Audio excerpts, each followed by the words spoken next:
You want to probably isolate yourself from the noise. But at the end of the day, the arts as a field is also a very competitive space, isn't it? I didn't go into music to become an artist. I never imagined I'd make an album. That wasn't why I went into music. I went to music to sing. You know what I would do when I started singing? I became a music beggar.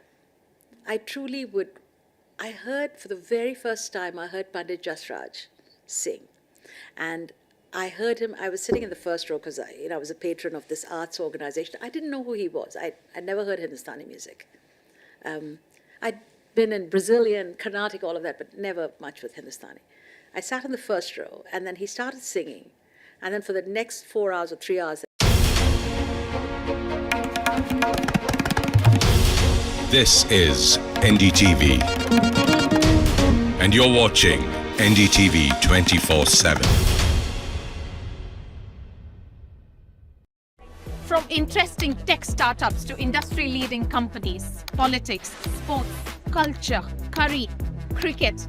Oh, there's so much to talk about. Like me, if you too thrive on interesting conversations, this is a show you cannot miss.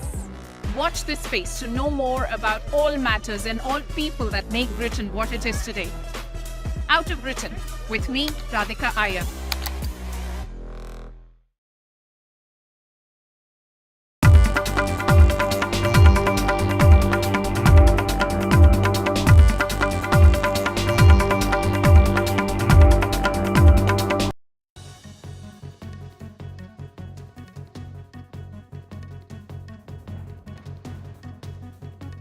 Welcome to this Wednesday edition of the World Report. I'm Arjun, Samar, Mahendran. Let's take a look at what's making headlines around the world.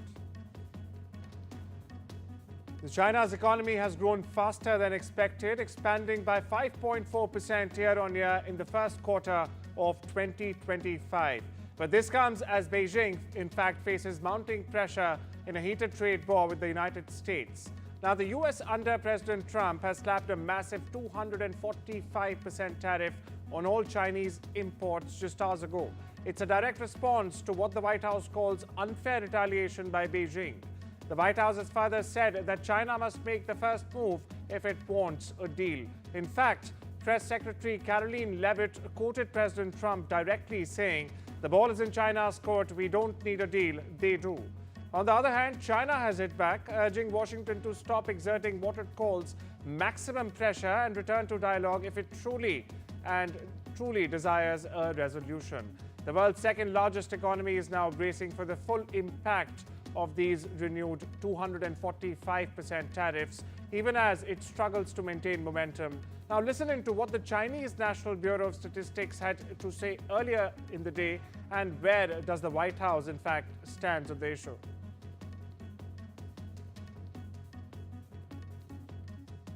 从短期来看呢，就是美国加征高额关税会对我们国家的这个外贸和经济带来一定的压力，但是改变不了中国经济持续长期向好的大势。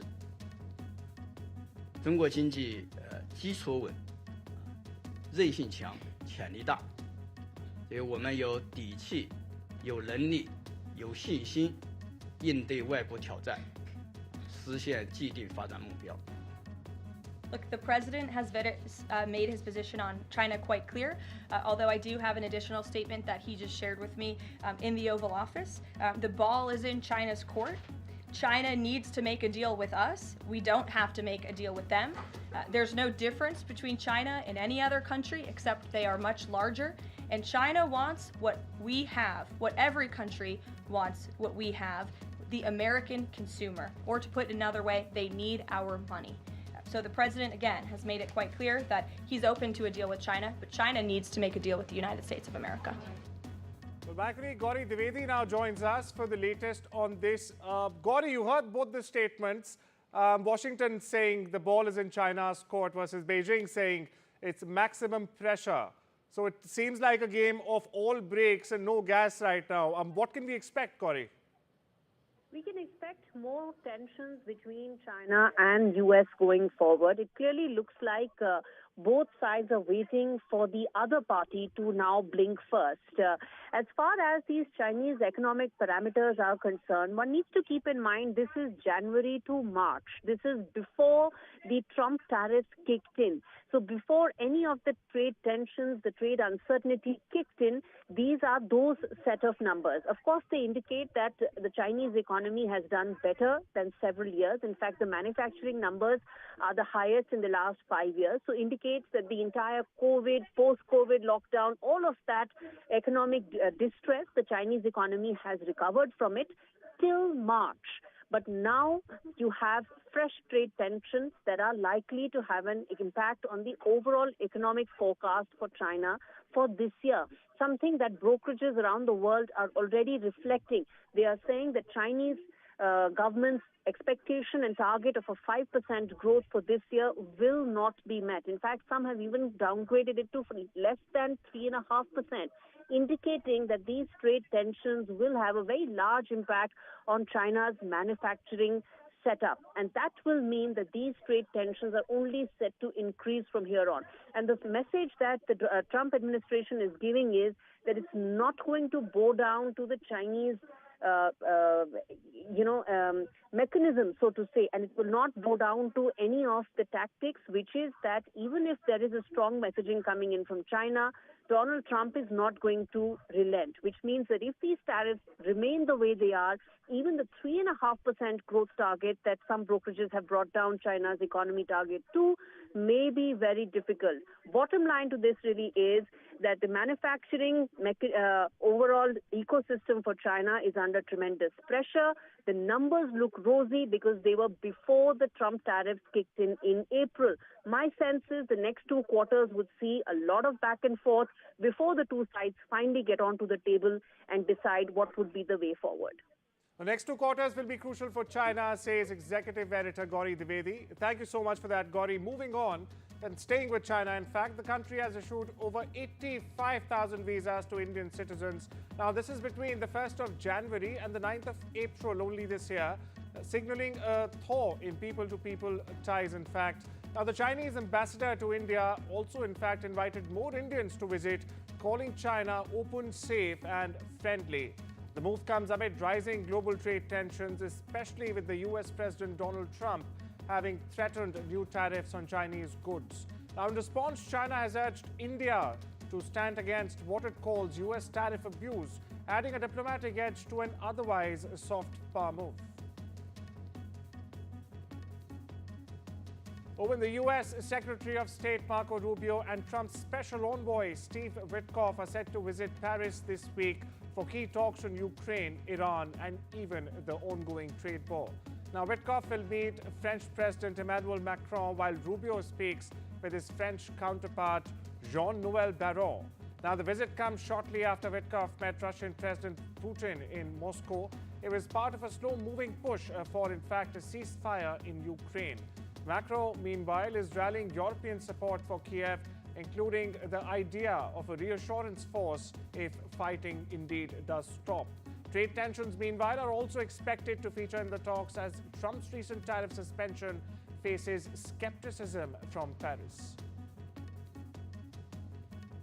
Donald Trump threatened to eliminate Harvard University's tax-exempt status following the Ivy League school's refusal to implement policy changes demanded by his administration this week.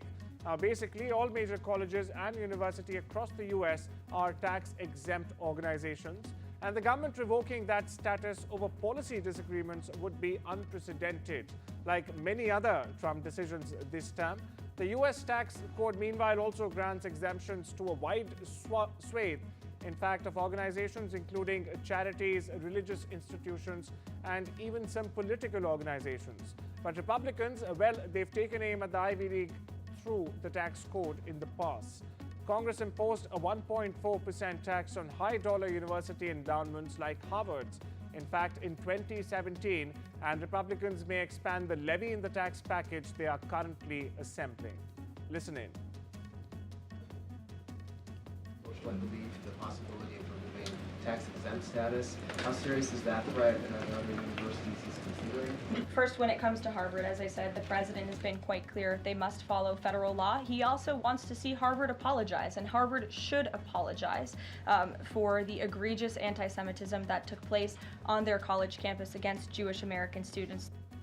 Staying with the U.S., President Donald Trump is now proposing a controversial self-deportation program offering financial incentives for undocumented immigrants to leave the U.S. voluntarily. Now, in a Fox Noticias interview, Trump said stipends and plane tickets would be provided with a chance to re-enter legally in the future. The White House, meanwhile, offered no further comments. Now, Trump, who's vowed mass deportations in his second term, is now urging immigrants to initiate their own departure through a government app. His latest policy comes as immigration remains a top election issue and follows a broader crackdown on illegal entry and overstays. And the Trump administration has proposed eliminating U.S. funding for United Nations peacekeeping missions, citing failures in Mali, Lebanon, and even Congo. The U.S. currently contributes over a quarter of the UN's peacekeeping budget. Now, the proposal is part of a larger plan, in fact, to slash the State Department's budget by half or 50%. For this, Congress must approve the plan, and lawmakers are expected to push back. Meanwhile, UNICEF has said it in fact expects a 20% cut in its 2026 budget. Now, this after the U.S. slashed humanitarian aid under President Trump's America First initiative. The agency had nearly $9 billion in 2024, but now anticipates steep drops, citing a global funding crisis. The U.S. has historically been UNICEF's largest donor, contributing over $800 million only last year. Trump's broader aid review has already forced rather major cutbacks across UN agencies, with staff layoffs and program reductions looming. UNICEF has said that it's reassessing operations to protect what matters the most: child survival and well-being. The U.S. military is reportedly preparing to have its presence in Syria. If that's correct, about 2,000 troops are currently in the country, assisting Kurdish forces against any ISIS resurgence. The move comes as the Trump administration balances negotiations with Iran and also increases its military posture across West Asia. A federal judge has sharply criticized Trump administration officials for failing to act on a Supreme Court order to bring back a Salvadorian man deported last month. 29-year-old Kilmar Abrego Garcia was in fact sent to a mega prison in El Salvador despite legal protections that should have in fact kept him in the U.S. Now, the judge, Paula Sinis, has said, and I quote here, "Nothing has been done," and gave the government 2 weeks to show concrete steps. While the Supreme Court has said that the U.S. must facilitate his return, the Department of Homeland Security now says that the man Garcia, who hails from Maryland, will be detained if he tries to re-enter the country. The Team Trump defends the deportation, citing alleged gang MS-13 ties, which his family vehemently deny. The European Union's long-delayed roadmap to end oil and gas imports from Russia will finally be released on the 6th of May. Now, the plan, originally due last month, outlines how the bloc intends to quit Russian fossil fuels entirely by 2027. But the path won't be easy. 19% of EU's gas supply still comes from Russia, and in fact, it came last year. Now, this mostly as liquefied natural gas. Hungary is blocking sanctions, and there's growing debate, in fact, on whether to impose tariffs. Meanwhile, the US is emerging as a key alternative supplier. However, concerns remain as President Trump may use gas exports as leverage in future EU-US trade talks. A top advisor of Defense Secretary Pete Hegseth was escorted from the Pentagon on Tuesday as part of an investigation into an unauthorized disclosure of sensitive information. Now, this is as per reports. Dan Caldwell, who was identified as part of an ongoing leak investigation, was placed on administrative leave since arriving at the Pentagon with Hegseth in January. Now, Caldwell has accompanied the Defense Secretary to some of his meetings with key foreign leaders. In a signal text chain, in fact, first disclosed by the Atlantic last month, Caldwell was also listed as Hexet's representative to the White House. This as it prepared to launch strikes in Yemen. He also advised Hexet on other key matters related to US military operations around the world.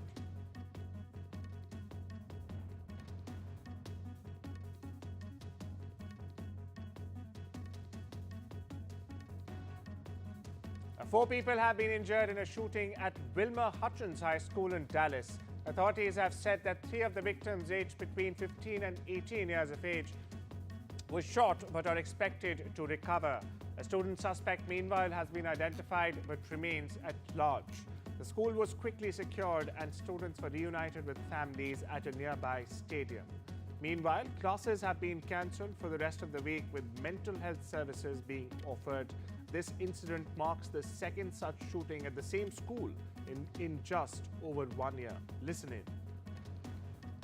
It remains a fluid investigation, and all of our law enforcement partners are helping us to work on this investigation. We had 4 students injured today and were transported to area hospitals. The suspect has not been arrested, but we have identified the suspect, and as I mentioned, we have many of our law enforcement partners helping us, and we are working on locating and arresting the suspect at this time.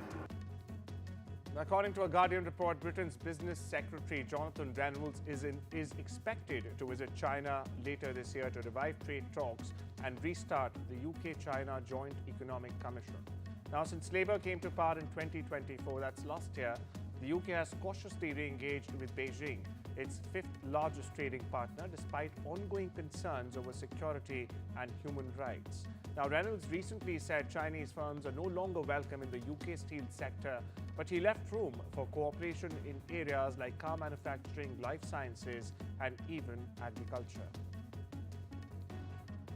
The UK Supreme Court is set to rule today on whether the term woman under the Equality Act includes transgender women with legal gender recognition certificates. Now, this ruling could have wide-ranging implications for trans rights, particularly regarding access to women-only spaces and public roles. The case was brought by campaigners who say only biological women should be covered, while the Scottish government argues, in fact, that legal recognition should be provided with full protection. Hamas is said to have rejected an Israeli proposal for a 6-week ceasefire in Gaza, which called for the armed group to give up all its weapons. A senior Palestinian official familiar with the talks said the plan gave no commitment to end the war or for an Israeli troop pullout. Key militant group Hamas demands in exchange for releasing half of the living hostages which it holds. Now, this comes as Israel continues its military offensive in the besieged enclave. The Hong Kong Post has halted sea mail and will soon stop air mail for goods sent to the US, citing Washington's bullying tariffs. The agency criticized America's decision to scrap the de minimis exemption and raise fees on imported goods starting the 2nd of May. It said it will not act as a tax collector for America. Now, the move comes as Hong Kong continues to face US trade restrictions after losing its special status under American law. It's time we slip into a short break. I'll see you on the other side.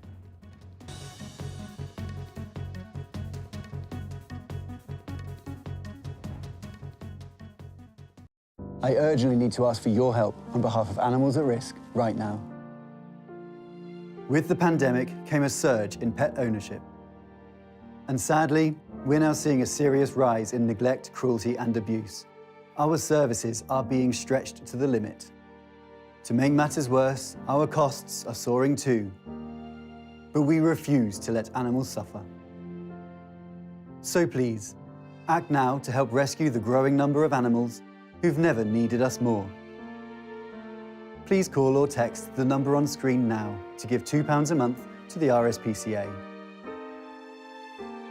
In one of the toughest times we have ever experienced, your gift will make all the difference to animals.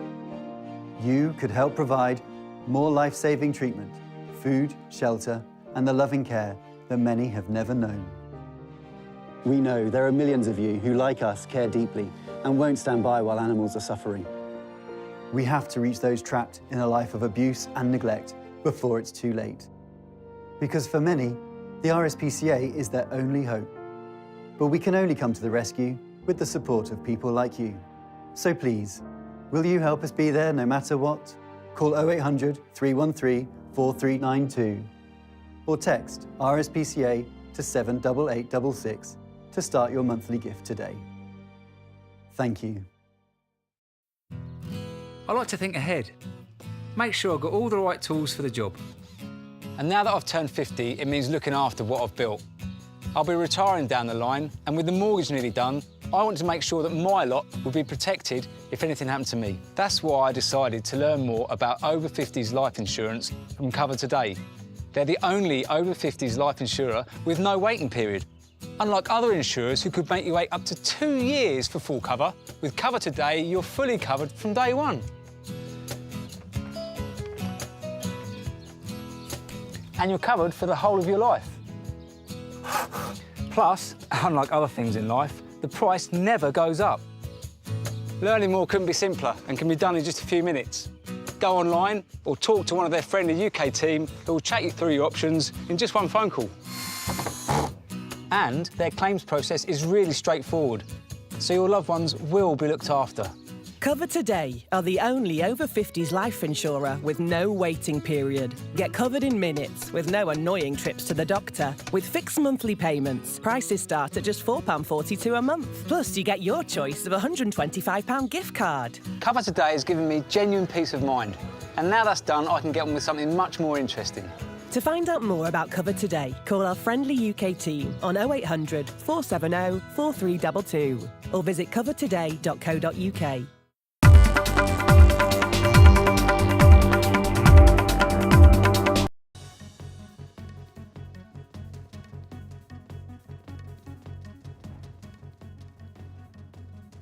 Welcome back. You're watching The World Report. On to business news now. NVIDIA is taking a $5.5 billion hit after the US government blocked sales of its advanced H20 A1 chips to China. In fact, now the chips, popular with Chinese tech giants like Tencent and ByteDance, have in fact been flagged by US officials for their high-speed memory connectivity, which could very well be used to build supercomputers. The Biden administration had previously limited such exports, and now those rules are being enforced indefinitely. Meanwhile, NVIDIA, a key player in the global AI race, had designed the H20 to comply with earlier restrictions, but that wasn't enough. Now, the move comes as NVIDIA plans major US investments in AI hardware, aligning with Trump's push for domestic manufacturing. Harley-Davidson is under intense pressure from its second largest investor, H Partners, which wants immediate leadership changes. Now, the firm has launched a boardroom battle pushing for the removal of CEO Joshen Zeitz and two other longtime directors. Now, Zeitz is expected to retire this year. He has led Harley since 2020. H Partners holds a 9% stake and blames management for declining sales and a 45%, almost 50% drop in stock over the past 1 year alone. Now, the company plans to take their case to shareholders at next month's annual meeting. Harley-Davidson has not responded publicly yet. A newly revealed internal memo shows that Meta CEO Mark Zuckerberg once considered spinning off Instagram amid fears of antitrust action. The 2018 document shown during an FTC trial highlights growing pressure on big tech firms. Zuckerberg acknowledged that consolidation could bring growth but also risks along. The FTC wants Meta to unwind its acquisitions of Instagram and WhatsApp, citing anti-competitive behavior. Meanwhile, Meta argues it faces strong competition from TikTok, YouTube, and other sites. The trial could very well reshape how US regulators treat major tech mergers.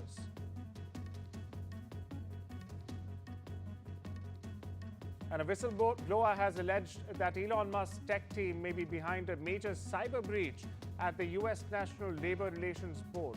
The complaint made public by whistleblower aide cites internal testimony from an NLRB IT staffer. Sensitive case files may have been compromised. The agency, which protects workers' rights, has long been a target of powerful corporations. Now, the breach itself, if confirmed, could have significant legal and political implications. Musk and his team have not responded to the allegations as of now. California's Attorney General has declined to support Elon Musk's lawsuit against OpenAI. Now, Musk accuses the firm he co-founded, in fact, of abandoning its non-profit mission and sought state backing. But California Assistant AG, has said that Musk hasn't shown how the suit benefits the public. The Tesla CEO recently led a failed $97 billion bid to control OpenAI. The legal battle, meanwhile, centers on OpenAI's shift to a for-profit model and Musk's claim that it undermines its original goals. A jury trial, meanwhile, is set for next year, while OpenAI insists its new structure, in fact, helps fund its mission. In the world of sports, shooting sports will return to the Olympic spotlight at the 2028 Los Angeles Games. That's correct. This time in LA County itself. Now, that's a shift from Paris 2024, where events were held nearly 270 kilometers from the main venue. The International Shooting Sport Federation President Luciano Rossi welcomed the move and has also said that he'll push for future games to keep shooting within host cities. Portuguese soccer team Astoria Praia will wear special green and yellow jerseys in a match against Braga to honor Arjun Senna, the legendary Brazilian Formula One driver. Now, the special kit is a tribute to Senna's iconic helmet colors and his first F1 win at the Escalates circuit in 1985. The tribute marks the 40th anniversary of Senna's win, and the team is in fact celebrating the connection between Senna and the municipality of Casais. Now, Wink Martindale, the iconic voice behind decades of American game shows, has passed away at the age of 91. Known for hosting classics like Tic-Tac-Toe, Gambit and High Rollers, Martindale died in Rancho Mirage in California. His manager confirmed the sad news.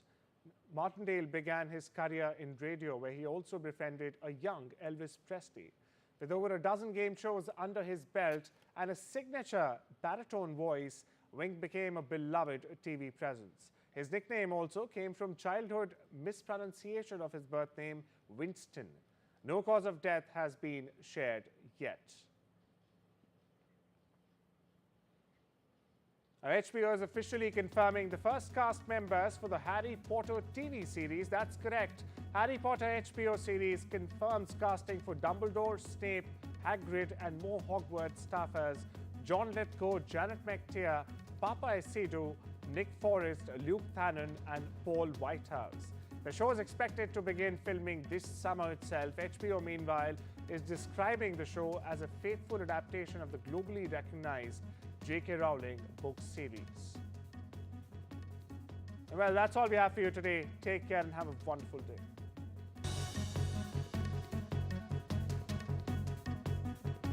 We know travel can be confusing. That's why I use travelup.com. Compare and book over 100 airlines and thousands of hotels. And while you're away, TravelUp has you covered. Get flight updates on delays and cancellations in a way that suits you. TravelUp provides this for over 100 airlines, so there's no need to have multiple travel apps on your phone. Book now on travelup.com or call 0207 580 5000. TravelUp. Flights, hotels, holidays. This is an important message for people living with diabetes, from people living with diabetes. When I was experiencing the symptoms of diabetes, I didn't know what was going on. You go on the internet and it's full of horror stories. You don't know where to begin and you don't know what to believe. I didn't understand about carbs, I didn't understand about blood glucose levels. I was scared and I was worried. I didn't understand diabetes full stop. That's why the support I get as a Diabetes UK member is so important. You can become a Diabetes UK member too. To join us now, just call 0800 144 5406 and become a member today for just £3 a month. When you do, you'll receive a practical guide specific to your type of diabetes and a copy of Balance magazine 4 times a year. Balance is filled with news and inspiring real-life stories from members just like you. And you'll receive regular emails and vital updates. that will help you feel informed and supported. Plus, you'll help support research that could lead to better treatments for all types of diabetes. Membership makes life better because you're not alone anymore. Call 0800 144 5406 or go online to become a Diabetes UK member for just £3 a month, because membership can help you learn to live better with diabetes. From energy grids to tech breakthroughs to defence cooperation, Prime Minister Modi's fourth visit to Sri Lanka is set to be the most consequential, one that will elevate and reshape the India-Sri Lanka ties from here on. And watch that unmatched, non-stop ground coverage on NDTV World with me, Gauri Dwivedi, right here from Colombo. Is of course something that the NTA has come out in its defense and said. Now some alleging as far as the mismatches are concerned between their response sheets and the questions they claim to have attempted, and what really happened here is that several coaching institutes, several experts as well as students and parents are echoing the same emotions, and they are urging to consider bonus marks or drop that flawed question. That is what is being suggested. Now the NTA has faced increasing backlash over the past year as well, particularly following the technical glitches when it comes to the CUET UG 2024 exams, as well as the error as far as its answer keys are concerned. So the purpose of this is to remove any kind of anomaly and ensure fairness in this particular case. And now the NTA has added that it is considering every challenge to the provisional answer key with utmost seriousness. So the agency there, the NTA, emphasizing that this is the answer key challenge process that's designed to ensure fairness by allowing students to raise their objections if they find discrepancies. And the students are now, in fact, it's not just the students but the parents and even experts in the field. These are coaching institutes. They're also coming out in defense of what really transpired here, saying that the NTA should take action, and therefore the kind of action that they're suggesting in this particular case is that they need to consider bonus marks or drop the flawed questions. We're talking about 3 subjects here, and of course this is in regard to how every single mark can basically impact the future of its candidates. So while the NTA is saying that the purpose is to remove any kind of anomaly and ensure the fairness as far as the exam is concerned, they've added that they're considering every challenge to this provisional answer key with utmost fairness and utmost seriousness. The kind of errors that we are talking about span in 3 subjects, spanning from 4 in physics, 3 in chemistry and 2 in mathematics. The students say the problems aren't just tricky questions, but they are factually incorrect.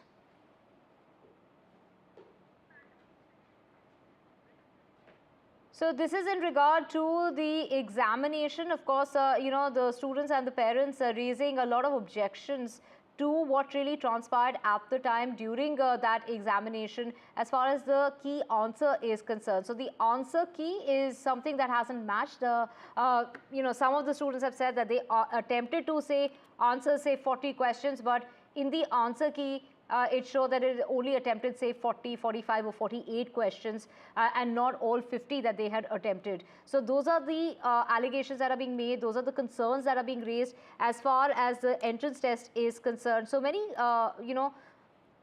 faults that are being highlighted in regard to this particular examination. So of course, this is the parents there also coming out, raising those concerns there. But of course, this is something that the NTA has now gone on to say that do not draw conclusions based on the provisional answer key that is not desirable.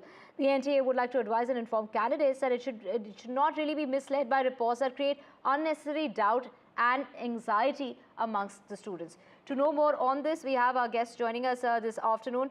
We have Dr. Nisha Najumuddin, who is joining us. Very good afternoon to you. Thank you so much, ma'am, for speaking with us here on NDTV. This is in regard to, when we talk about the NTA stating that the answer keys released so far are provisional and not final, and not to jump to any kind of conclusion. Is that reassuring enough?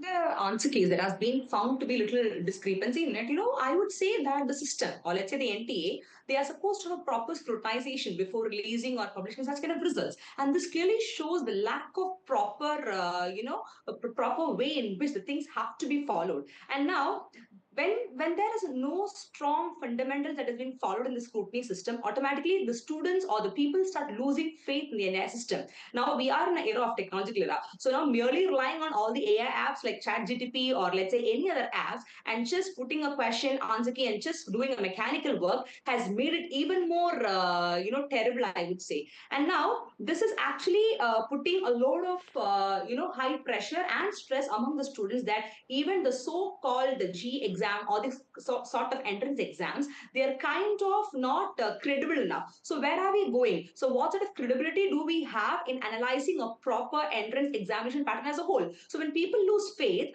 it becomes like, we are actually encouraging such kinds of unnecessary corrupt activities to also, occur in this kind of scenario. And now it has been taken in a very narrow way, I would say. Why? Because now when you mislead something, the kind of trust, the kind of authenticity that we have towards the system has been broken. And now this is not a private institution. So G exam is not conducted by any private institutions where, you can say, okay, it was misleading. So now these kind of misleading, these kind of errors, so errors do happen. We can't say that errors cannot happen because human errors are possible. But then a proper testing body is required to cross-check 2 to 3 times before such kind of answer key has been published. Otherwise, this causes a lot of commotions and chaos, and this is indeed causing a damage to the entire educational systems, curriculums, and beliefs. Because a lack of students, they do prepare for this exam just because they want to, literally get placed in very good institutions, right? And now this kind of errors on that too, which happened in the J Mains 2025 examination, it shows that the students are not having a trust in the system anymore. So that again leads to more of corruptions from their side also, which is actually not encouraged. And just think about the n number of complaints. Just think about the mental trauma. Think about the tensions, the stress that has been taken not only by the students but also the parents and such Ma'am, kind you're of also a public policy situations. expert. Students have flagged these issues. There are discrepancies like we've discussed. What steps do you think can be taken in this regard? So what I would say that one exam high stakes, right? For example, in such kind of scenario, if you see the so-called UPS, Union Public Service Commissions, which is indeed the most prestigious examination that is conducted by them, your IAS, IPS, civil service, and all this stuff, right? Even such kind of issues do occur there also, but it's very, very, very rare. A proper system has been followed in such kind of scenario. Why can't that be followed in JEE also? So we need to have a committee or a task force which exclusively focus on addressing such kind of grievance issues, and also making sure that before anything is published or put into the public platform, you need to cross-check twice or thrice, and that too, for that, though they have an official body also, look at the way how people are working in it. Why don't they scrutinize? Why don't they kind of reach up on what is happening? And this testing agencies have to be revamped, I would say, because these testing agencies are not revamped, this kind of errors are coming, and this error cloud is actually causing a lot of issues with regard to the future of the students. It is actually a red flag for the students to believe in a system as a whole. So immediately the government also have to take an initiative of restructuring the system wherein such kind of issues do not pop in future, because it is not just an issue, rather it is causing a huge impact on the entire student and the parent community as a whole, and their belief in the educational and curriculum systems of such kind of entrance examinations. Right. Thank you so much, ma'am, for speaking with us. And of course, the demands that are being made in regard to this is that they should consider bonus marks or drop the flawed questions altogether. And is that even up for consideration is the big question. Thank you for speaking with us here on NDTV. And in a setback as far as Siddaramaiah is concerned, this is in regard to the Mura case. Now we have the latest coming in as far as the Karnataka Division Bench is concerned. Hearing the appeal demanding a CBI probe into the matter has now been issued with notices to all respondents, including the Chief Minister of Karnataka, his wife, and others related to this particular case. And this matter has now been posted for the 28th of April. We have this activist who had filed that appeal seeking the CBI probe in the case after the single bench of the High Court had rejected his earlier plea. We have Deepak joining us. Deepak, quite a setback when we talk about the Chief Minister of Siddaramaiah, and of course this is a CBI probe has now been is going to be taking place. Well, there is no CBI probe that has been ordered. In fact, it was a plea that was filed in the single bench that was rejected. Now, the division bench, has been moved. This is an appeal that has been filed to the earlier, order of the Karnataka High Court, asking for a CBI inquiry into the Muda issue. Right now, it's procedural that notices have been issued to all respondents, including the Karnataka Chief Minister. You have the Union Home Ministry, CBI, and other people who are connected to this particular case. The matter is going to be taken up on the 28th of April. So it's an interesting development. We'll really have to see whether there'll be relief for the Chief Minister like he did get in the single bench order, or whether the division bench here will, allow for a CBI probe into the case. Right. The Karnataka High Court has issued notices to Siddaramaiah, his wife, and others in the matter. Thank you so much, Deepak, for getting us those details.